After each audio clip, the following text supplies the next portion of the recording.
उमाम इमाम रसूल पे शुआए सबिल अमीने खुदा महाबते जिब्राइल अमीने खुदा महाबते जिब्राइल।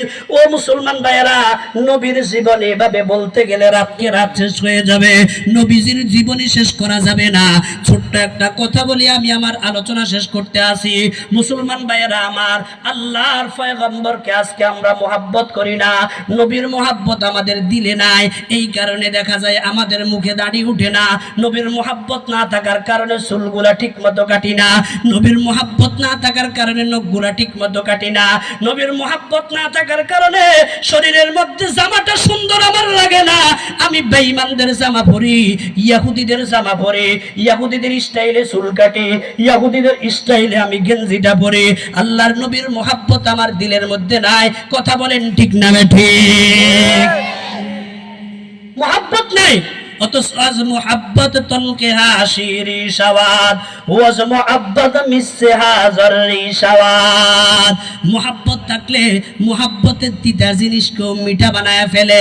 আল্লাহর পয়গম্বরের সাথে কি পরিমাণ মোহাব্বত ছিল মোল্লা জামি রহমাতুল্লাহি আলাইহির। এই মোল্লা জামি রহমাতুল্লাহি আলাইহি শরএ জামি নামক কিতাব লেখছে আব্দুর রহমান জামি রহমাতুল্লাহি আলাইহি। এই আব্দুর রহমান জামি রহমাতুল্লাহি আলাইহি আল্লাহর পয়গম্বরের কেমন প্রেমিক ছিলেন, কেমন আশিক ছিলেন। আল্লাহর নবীর জিয়ারতে যাইবে, তিনি মদিনা শরীফে যাইবে আল্লাহর নবীর জিয়ারতে, নবীর জিয়ারতে যাইবে। এর আগ দিয়া বসিয়া বসিয়া নবীর নামে কয়েকটা কাসিদা লেখছে, নবীকে কি শুনাইবে, নবীর নামে কয়েকটা কবিতা বানাইছে। কবিতা কি কবিতা?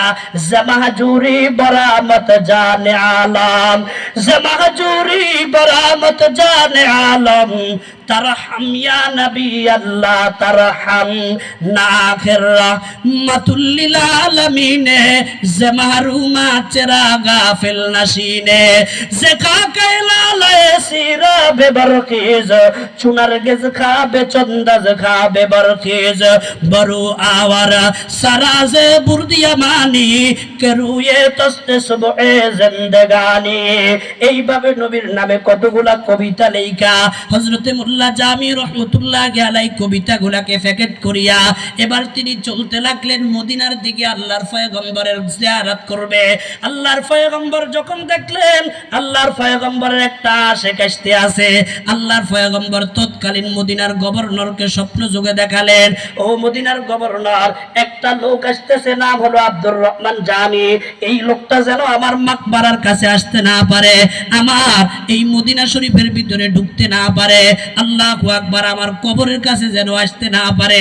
লোকটাকে তুমি না আসার জন্য চেষ্টা করবা। পরের দিন সকালবেলা মদিনার গভর্নর ঘুম থেকে জাগ্রত হইয়া আল্লাহর পয়গম্বরের কথা অনুযায়ী লোকটাকে খোঁজাখুঁজি শুরু করলেন। প্রথম দিন পেলেন না, দ্বিতীয় রাত্রে আবারও স্বপ্ন দেখলেন। আল্লাহর পয়গম্বর ডাক দিয়ে বলে, তোমাকে বলছি তুমি লোকটাকে এরকম ভাবে আসতে না দিতা, কিন্তু লোকটা তো আসতে আছে।